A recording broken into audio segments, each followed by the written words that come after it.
Assalamualaikum warahmatullahi wabarakatuh. Selamat pagi, salam sejahtera untuk kita semua. Saya Oktarina Sari, mahasiswa Paralel 2020. Video ini saya buat untuk ujian akhir semester Bahasa Indonesia. Tema yang saya angkat dalam presentasi kali ini adalah Pedoman Umum Ejaan Bahasa Indonesia atau biasa yang kita singkat PUEBI. Hari ini saya akan menjelaskan mengenai pedoman ejaan bahasa Indonesia ini dimulai dari sejarahnya, ejaan-ejaan yang pernah berlaku di Indonesia, dan perjalanannya. Berikut adalah ejaan yang pernah berlaku. Yang pertama adalah ejaan Van Ophuijsen. Ini berlaku di Indonesia tahun 1901. Yang kedua adalah ejaan Republik atau ejaan Suwardi. Ini berlangsung di tahun 1947.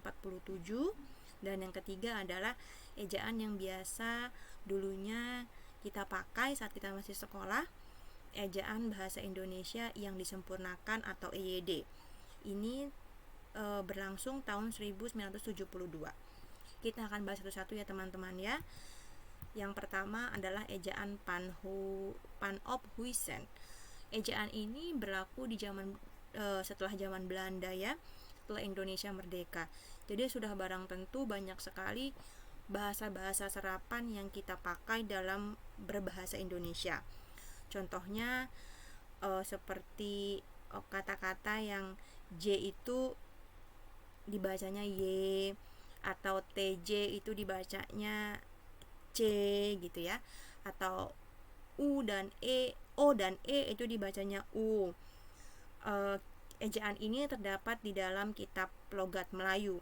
Contohnya sudah ada ya, Melayu itu MELAJOI. Jadi Melajoy sebenarnya bacanya ya, tapi yang dibacanya itu Melayu.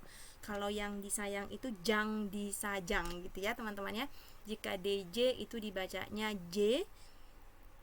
Kalau sudut rumah itu soedut roemah ya. Begitulah ya teman-teman ya. Yang kedua adalah mengenai ejaan Suwardi. Ejaan ini berlaku di tahun 1947 sampai 1972.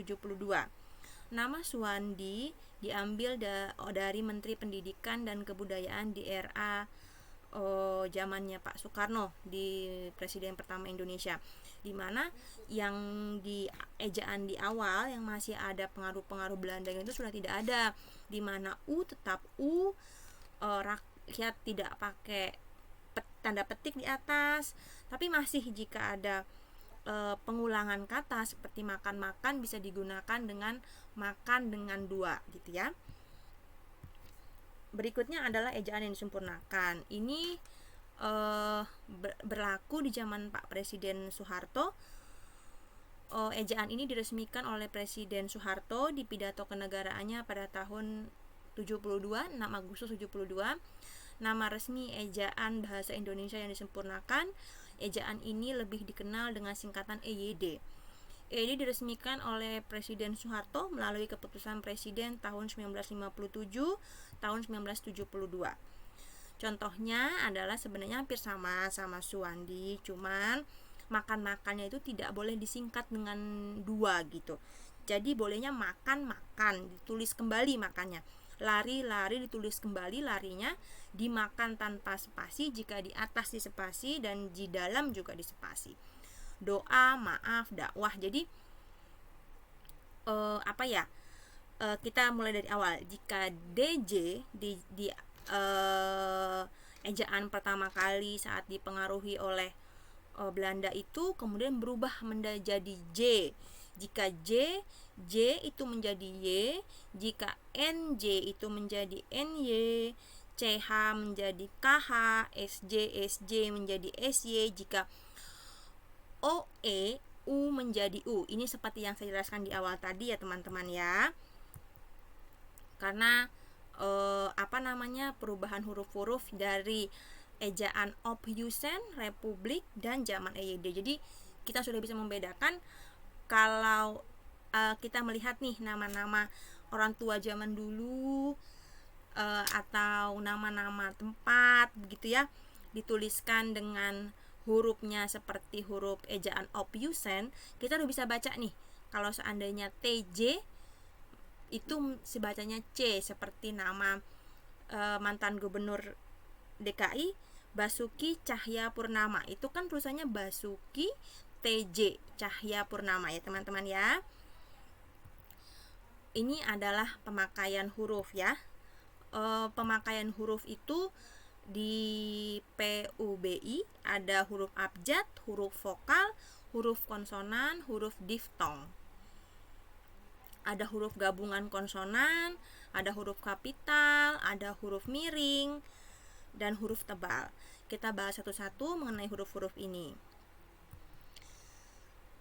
Huruf abjad itu apa sih sebenarnya begitu ya? Huruf abjad itu terdiri dari 26. Biasa kita waktu kecil ngapalinnya A, B, C, D ya teman-teman ya. Itu A sampai Z disebut adalah huruf abjad. Huruf vokal atau biasanya waktu kecil dulu kita sebutnya huruf hidup. Huruf yang melambangkan vokal dalam bahasa Indonesia terdiri dari atas 5 huruf, yaitu A, E, I, O, dan U. Nah, selanjutnya adalah huruf konsonan. Itu biasanya waktu kecil kita menyebutnya adalah huruf mati begitu.